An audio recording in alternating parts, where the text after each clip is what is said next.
जय हिंद दोस्तों, कैसे हो आप सभी। उम्मीद है आप सब अच्छे होंगे और आप बहुत अच्छे से अपनी पढ़ाई भी कर रहे होंगे। तो नेक्स्ट लेवल के लिए जो नेक्स्ट यूपी टेट जो आने वाला है उसके लिए प्रैक्टिस सेट चालू है। तो आप लोग सभी जुड़ सकते हैं और अपनी प्रैक्टिस करिए, ठीक है, तैयारी बेहतर करिए। तो चलिए शुरू करते हैं यहाँ पे यूपी टेट का जो है MCQs, ठीक।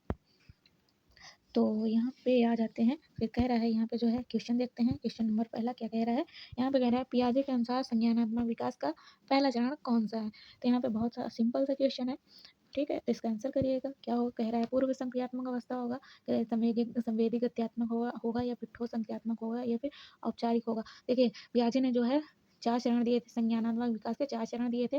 तो उसी में से पहला चरण है, पूछा है पहला चरण कौन सा होगा। तो यहाँ पे जो पहला चरण होगा, एक होगा ये संवेदी गत्यात्मक अवस्था, इसी को गामक अवस्था भी कह देते हैं, ठीक है। यह इसकी जो समय है तो वह 0 से 2 वर्ष की होती है, ठीक है। इतना ध्यान रखिए इसमें।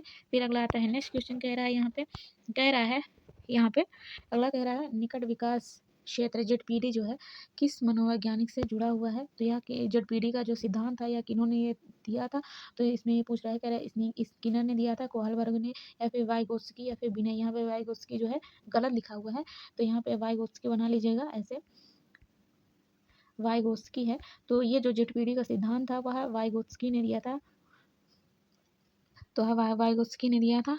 तो यहाँ पे इसका आंसर लगा लीजिएगा वाइगोत्स्की, ऑप्शन नंबर सी हो जाएगा। नेक्स्ट क्वेश्चन अगला कहते हैं, चलते हैं यहाँ पे, क्वेश्चन नंबर 3 है यहाँ पे। इसका आंसर बताइए क्या कह रहा है यहाँ पे जो है ये कह रहा है बालक का जो सीखना है, बालक का सीखना दूसरों को देख कर होता है ना, यह किस अधिगम से संबंधित है। कह रहा है प्रेक्षणात्मक अधिगम से या फिर प्रयास त्रुटि से, अंतर्दृष्टि से या शास्त्रीय अनुबंधन से। तो यहाँ पे जो हो जाएगा, यहाँ पे जो हो जाएगा इसका आंसर करिएगा। तो इसका जो हो जाएगा, यह जो है जो दूसरों से बालक सीखता है, देख कर सीखता है, वह प्रेक्षणात्मक अधिगम होता है ना। तो वह प्रेक्षणात्मक अधिगम होता है, प्रयास त्रुटि नहीं होगा यहाँ पे, ठीक है। तो इसका आंसर जो हो जाएगा ऑप्शन ए हो जाएगा, लगाइएगा। फिर अगला आता है, नेक्स्ट क्वेश्चन आगे बढ़ चलते हैं। यहाँ पे कह रहा है जो है विकास को प्रभावित करने वाला सही कथन कौन सा है, ठीक है।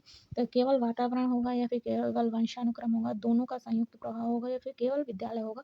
तो देखिए जो विकास प्रभावित होता है वह केवल वातावरण से ही बस नहीं होता है, यहाँ पे ना ही वंशानुक्रम से होता है, यह जो है दोनों से मिलकर होता है, ठीक है।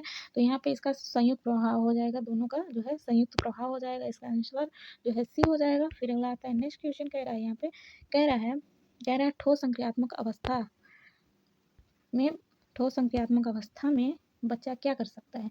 कह रहा है अमूर्त तर्क या फिर संरक्षण समझना, है ना, काल्पनिक सोच, परिकल्पना बनाना। तो यहाँ पे क्या हो जाएगा, तो यह जो है संरक्षण समझना, ठीक है। ठोस संख्यात्मक अवस्था में जो है बच्चा वह संरक्षण को समझने लगता है ना। तो फिर आता है अगला क्वेश्चन नंबर, यहाँ पे कह रहा है निम्न में से आंतरिक प्रेरणा का उदाहरण कौन सा है। इनाम पाना होगा, इनाम पाना आंतरिक प्रेरणा नहीं होगा, यह बाहरी प्रेरणा होगा, ठीक है। तो और अंक लाना ये नकारात्मक है, अंक लाना कोई प्रेरणा नहीं होता है। जिज्ञासा से सीखना या फिर दंड से बचना। तो यहाँ जो आंतरिक प्रेरणा है वह जिज्ञासा से सीखना हो जाएगा, है ना। बच्चा जब अंदर से प्रेरित होगा, खुद से प्रेरित होगा, तो खुशी से जिज्ञासा से सीखेगा, है ना। वही तो है आंतरिक प्रेरणा।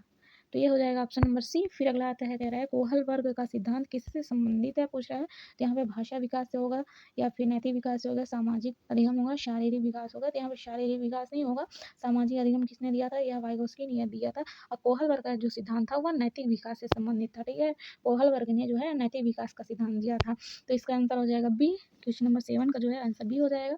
फिर अगला आता है, आगे बढ़ चलते हैं। यहाँ पे कह रहा है व्यक्तिगत भिन्नताओं का सम्मान करने का अर्थ है, व्यक्तिगत भिन्नताओं का जो है सम्मान करने का क्या अर्थ है, पूछ रहा है यहाँ पे। तो कह रहा है समान पाठ्य पुस्तक देना, नहीं भाई, समान पाठ्य पुस्तक देना इसका सम्मान करना नहीं होगा। एक जैसी परीक्षा लेना, बिल्कुल नहीं। अलग अलग तरीके से पढ़ाना होगा या फिर केवल होनहार छात्रों पर ही ध्यान दिया जाएगा, तो ये भी नहीं होगा। तो यहाँ पे बताइएगा ऑप्शन क्वेश्चन नंबर 8 का जो आंसर करिए। तो यहाँ पे जो इसका आंसर हो जाएगा वह अलग अलग तरीकों से पढ़ाना हो जाएगा, ठीक है। तो इसका आंसर जो हो जाएगा सी हो जाएगा। फिर आगे आते हैं, क्या कह रहे हैं यहाँ पे, अचानक समस्या का जो समाधान मिलना किस अधिगम का उदाहरण है। कह रहा है अनुकरण का, प्रयास त्रुटि का, अंतर्दृष्टि अधिगम का, अनुबंधन का। तो किससे हो जाएगा इसका संबंध जो है, यह जो है अंतर्दृष्टि का अधिगम हो जाएगा, ठीक है। इसका आंसर जो है सी हो जाएगा। क्वेश्चन नंबर 9 का आंसर सी हो जाएगा। फिर अगला आता है क्वेश्चन नंबर कह रहा है यहाँ पे बालक जो है, बालक केंद्रीय शिक्षा का मुख्य तत्व क्या है? रट कर सीखना होगा? नहीं भाई, रट कर सीखना नहीं होगा। बाल केंद्रित पूछा है, क्या मुख्य तत्व क्या है?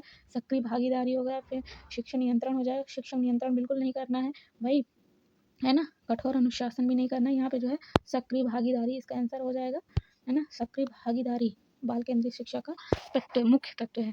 ठीक, अगला आता है, कह रहा है यहाँ पे भाषा विकास का सबसे संवेदनशील काल कौन सा है? कह रहा है किशोरावस्था है, या फिर प्रौढ़ावस्था है, या फिर शैशवावस्था है, या फिर वृद्धावस्था है। तो यहाँ पे जो हो जाएगा इसका आंसर, कह रहा है सबसे संवेदनशील काल कौन सा है? तो सबसे संवेदनशील काल जो माना गया है वह है शैशवावस्था। ठीक है, यह सबसे संवेदनशील काल है। फिर अगला आता है, नेक्स्ट क्वेश्चन कह रहा है इसके फोल्डिंग की संकल्पना किससे जुड़ी है? जो है इसके फोल्डिंग जो है वह इसकी संकल्पना किसने दी थी या किन्होंने दी थी, किसके द्वारा दी गई थी? तो कह रहा है ब्रूनर के द्वारा, या फिर गार्डनर, थॉर्नडाइक, स्पीयरमैन। तो यह जो हो जाएगा तो ये आंसर जो हो जाएगा ब्रूनर, नहीं नहीं भाई, इसके फोल्डिंग की संकल्पना किससे जुड़ी है? इसके फोल्डिंग तो जो है यहाँ पे कुछ गड़बड़ है। चलिए इसको छोड़ देते हैं, नेक्स्ट क्वेश्चन पे आते हैं। अगला क्वेश्चन कह रहा है बहुबुद्ध, यहाँ पे जो है बहुबौद्धिकता सिद्धांत किससे संबंधित है? कह रहा है बिने से, गार्डनर से, या फिर कह रहा है टर्मन से हो जाएगा, फिर स्किनर से हो जाएगा। तो किससे हो जाएगा? यहाँ पे क्वेश्चन नंबर 13 का आंसर जो हो जाएगा यह गार्डनर हो जाएगा। ठीक है, गार्डनर, ये बहुबुद्धि का सिद्धांत गार्डनर ने दिया था। ठीक है, तो चलिए आगे बढ़ते हैं। फिर यहाँ पे कह रहा है सतत एवं समग्र मूल्यांकन जो है CCE, है ना, यह इसका उद्देश्य क्या है? केवल वार्षिक परीक्षा होगा, या फिर रैंक देना होगा? नहीं। फिर समग्र विकास मापना होगा, लिखित टेस्ट बढ़ाना होगा? तो नहीं। तो इसका आंसर जो हो जाएगा, यह जो हो जाएगा, यह सतत विकास एवं समग्र मूल्यांकन जो है समग्र विकास का मापन हो जाएगा। ठीक है, तो ये हो जाएगा सी। फिर अगला आता है, कह रहा है और आज की प्रैक्टिस सेट का लास्ट क्वेश्चन है यहाँ पे। तो इसका आंसर बताइएगा, लास्ट क्वेश्चन का आंसर जो है सीखने का, कह रहा है सीखने का सबसे प्रभावी तरीका कौन सा है? केवल सुनना होगा, रटना होगा, है ना, करके सीखना हो गया, पढ़कर याद करना होगा? तो इसका आंसर जो हो जाएगा, इसमें क्या कह रहा है सीखने का सबसे प्रभावी तरीका कौन सा होगा? तो यहाँ पे क्या रट कर होगा क्या प्रभावी तरीका, है ना। देखिए प्रभावी तरीका, सबसे अच्छा तरीका जो है बच्चा जब स्वयं से करता है, कुछ भी करता है, वो सबसे तरीका प्रभावी माना जाता है, सबसे प्रभावी तरीका। ठीक है, तो यहाँ पे जो है करके सीखना है। तो इसका जो आंसर हो जाएगा, लगाइएगा ऑप्शन नंबर सी। ठीक है, तो इसका आंसर हो जाएगा सी। तो फिर मिलते हैं, बताइएगा वीडियो कैसी लगी, और वीडियो अच्छी लगी हो तो आप लोग जुड़िएगा और डेली बेसिस पे आप लोग अपनी क्लास करिएगा। ठीक है, तो फिर मिलते हैं नेक्स्ट वीडियो में। आप सभी का बहुत बहुत धन्यवाद।